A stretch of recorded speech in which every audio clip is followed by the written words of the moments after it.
My YouTube channel Andhra spicy food.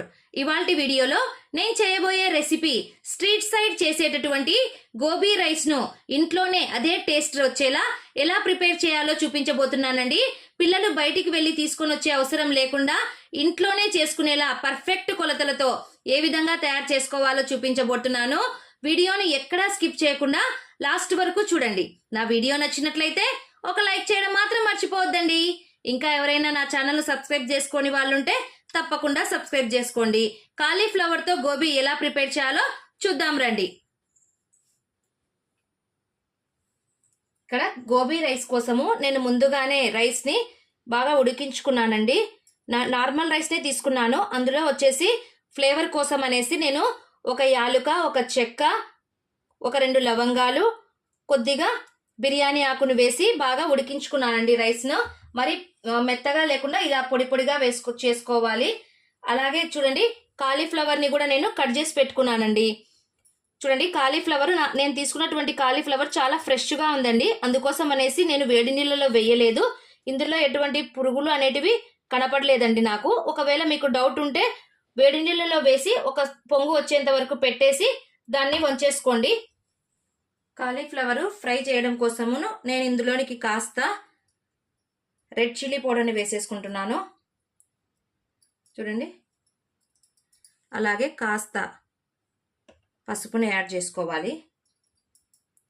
దీంతో పాటుగా 2 spoons కార్న్ఫ్లోర్ని వేసేసుకోవాలండి. అలాగే 2 స్పూన్స్ మైదాని కూడా యాడ్ చేసేసుకోవాలి.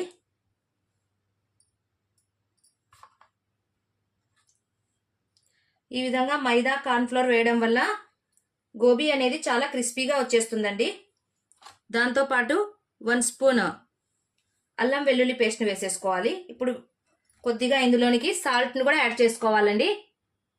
చూడండి, సాల్ట్ని యాడ్ చేసుకుంటున్నాను. అలాగే 1/2 స్పూన్ వేసుకుంటున్నానండి గరం మసాలా. కొద్దిగా జీరా పౌడర్ని వేసేసుకోవాలి. అలాగే ఫ్లేవర్ కోసము కొద్దిగా పెప్పర్ పౌడర్ని కూడా యాడ్ చేసేసుకోవాలండి. ఇప్పుడు వీటన్నిటిని బాగా కలిపేసుకోవాలి. చూడండి, నేను చేత్తోనే కలుపుకుంటున్నాను. చూడండి,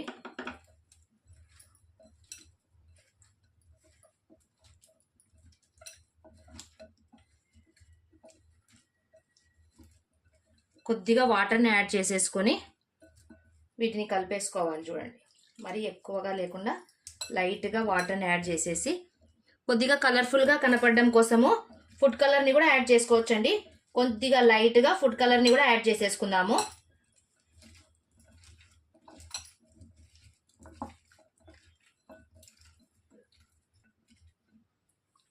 చూడండి ఎంత చక్కగా కలిసిపోయిందో. కొద్దిగా ఫుడ్ కలర్ని యాడ్ చేయడం వల్ల కొద్దిగా కలర్ఫుల్గా కనపడుతుందండి. అంతే, ఇందులో ఎటువంటి ఫ్లేవర్ ఉండదండి. ఇప్పుడు డీప్ ఫ్రై కోసము ఆయిల్ని పెట్టేసుకుందాము. చూడండి, అంతా పర్ఫెక్ట్గా కలిసిపోయింది కదా.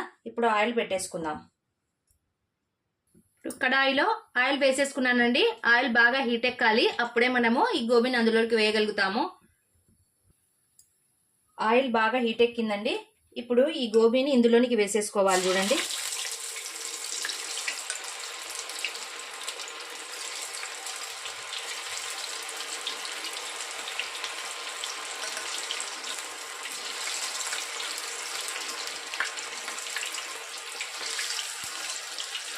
ఫ్లేమ్ను కొద్దిగా అడ్జస్ట్ చేసుకొని లో ఫ్లేమ్లో పెట్టేసుకోండి. మరీ ఎక్కువగా లేకుండా కొద్దిగా కొద్దిగా వేసుకోండి. లేదంటే ఒకటేసారి వేసుకుంటే సరిగ్గా ఉడకవండి. బాగా క్రిస్పీగా వీటిని ఫ్రై చేసేసుకోవాలి.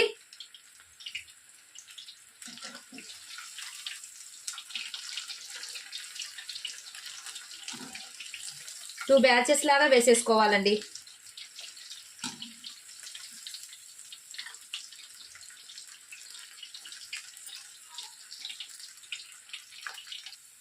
చూడండి, కాలీఫ్లవరు ఎంత చక్కగా క్రిస్పీగా ఫ్రై అయిపోయిందో. ఇప్పుడు దీన్ని పక్కకి తీసేసుకుందాము. చూసారుగా అండి, చూడండి గోబీ ఎంత క్రిస్పీగా వచ్చేసిందో. ఇప్పుడు మనము రైస్ కోసం ప్రిపేర్ చేసేసుకుందాము. ఇప్పుడు స్టవ్ మీద ఇంకో బాండలి పెట్టేసుకోవాలి. అందులోనికి ఒక 2 స్పూన్స్ ఆయిల్ వేసేసుకోవాలండి. ఆయిల్ కాస్త వేడెక్కిన తర్వాత మనం కట్ చేసి పెట్టుకున్నటువంటి పచ్చిమిర్చిని ఇందులోనికి వేసేసుకుంటున్నాను. పచ్చిమిర్చి కాస్త వేగాక చూడండి కట్ చేసి పెట్టుకున్నటువంటి ఆనియన్స్ని వేసేసుకోవాలి. అలాగే టమోటాని వేసేసుకుంటున్నాను. చూడండి కొన్ని బీన్స్ని కూడా వేసేసుకోవాలి. వెజిటేబుల్స్ ఎంత వేస్తే అంత బాగుంటుందండి.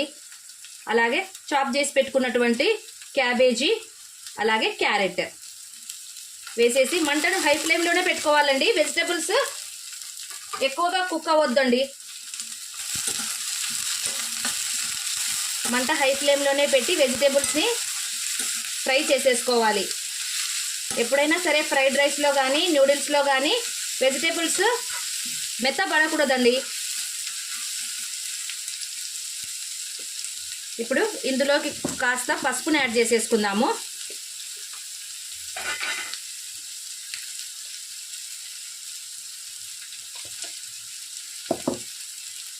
వెజిటేబుల్స్ ఉడకడం కోసము కాస్త సాల్ట్ యాడ్ చేసేసుకుంటున్నాను.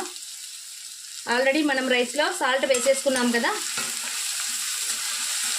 హాఫ్ బాయిల్ అయితే చాలండి వెజిటేబుల్స్, మరి ఫుల్ బాయిల్ కావాల్సిన అవసరం లేదు.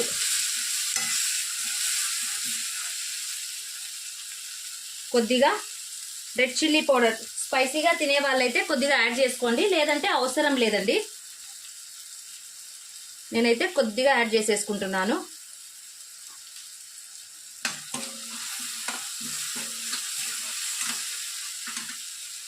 అలాగే కాస్త గరం మసాలాను వేసేసుకోవాలి. ఇవన్నీ మన ఇంట్లో ఉండే ఇంగ్రీడియంట్సేనండి, బయట నుంచి ఏం తీసుకురావాల్సిన అవసరం లేదు, ఇంట్లోనే ఉంటాయి కదా. కాస్త జీరా పౌడర్ని కూడా యాడ్ చేసేసుకుంటున్నాను. చూడండి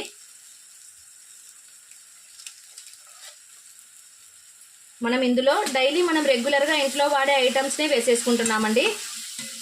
బయట కొంటే ఎంత టేస్ట్ వస్తుందో సేమ్ అదే టేస్ట్ వస్తుందండి. ఒకసారి తప్పకుండా ట్రై చేయండి. చూడండి చల్లార్చి పెట్టుకున్నటువంటి రైస్ని ఇందులోనికి వేసేసుకోవాలి.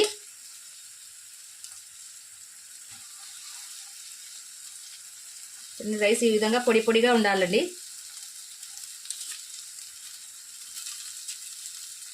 ఇప్పుడు మంటను లో ఫ్లేమ్లో పెట్టేసుకోవాలి. రైస్ వేసిన తర్వాత ఒక్కసారి కలిపేసుకోవాలి. చూడండి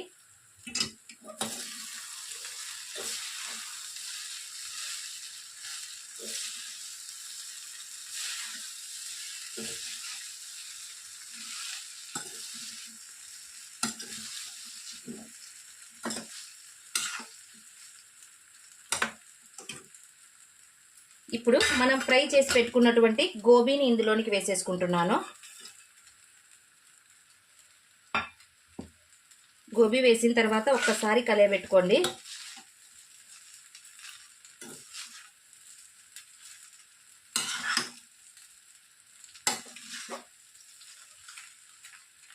ఇప్పుడు ఇందులోనికి మనం ఇంట్లో ఉన్నటువంటి వెనిగర్ని యాడ్ చేసుకుంటున్నానండి. చూడండి కొద్దిగా వెనిగర్ని వేసేసుకోవాలి. అలాగే సోయా సాస్ని కూడా వేసేసుకోవాలండి. సోయా సాస్ వేయడం వల్ల టేస్ట్ బాగా వస్తుంది. మరీ ఎక్కువగా వేయొద్దండి.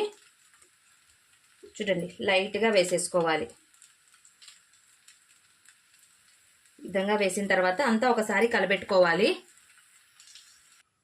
చూడండి ఇప్పుడు ఫైనల్గా కాస్త కొత్తిమీరని వేసేసి ఒక్కసారి కలిపేసేసి దించేయడమేనండి. చూడండి చూడ్డానికి కూడా ఎంత కలర్ఫుల్గా కనిపిస్తుందో కదా. సేమ్ మనం స్ట్రీట్ సైడ్ తినేటటువంటి గోబీ రైస్ ఎంత టేస్ట్ ఉంటుందో సేమ్ అదే టేస్ట్ వస్తుందండి. ఇంట్లో ఉన్నటువంటి ఇంగ్రీడియంట్స్ వాడే మనము బయట కొనేంత టేస్ట్ని తీసుకొని రావచ్చండి. మీరు కూడా కొద్దిగా ఓపిక చేసుకొని పిల్లలకు ఈ విధంగా ఇంట్లోనే గోబీ రైస్ చేసి పెట్టండి. ఇప్పుడు స్టవ్ ఆఫ్ చేసేసుకుంటున్నానండి. ఫైనల్లీ ఎంతో టేస్టీగా ఉండే street side gobi rice ready అయిపోయిందండి. చూడండి, చూడ్డానికి ఎంత కలర్ఫుల్ గా కనిపిస్తూ ఉందో. చూడండి, ఈ విధంగా నిమ్మకాయని పిండుకొని కొద్దిగా టేస్ట్ చూస్తే ఉంటుందండి. సేమ్ మనం రోడ్డు మీద కొంటే ఎలా ఉంటుందో అలాగే ఉంటుందండి. ఇంట్లో ఉండేటటువంటి ఇంగ్రీడియంట్స్తోనే మనం ఇంత టేస్టీగా గోబీ రైస్ని ఇంట్లోనే ప్రిపేర్ చేసుకోవచ్చు. మీరు కూడా ఈ రెసిపీని తప్పకుండా ట్రై చేయండి. నా వీడియో నచ్చినట్లయితే లైక్ చేయండి, మీ ఫ్రెండ్స్ అండ్ రిలేటివ్స్కి షేర్ చేయండి. మరిన్ని సింపుల్ అండ్ క్విక్ రెసిపీస్ కోసం నా ఛానల్ను సబ్స్క్రైబ్ చేసుకోవడం మాత్రం మర్చిపోవద్దండి. Thank you for watching.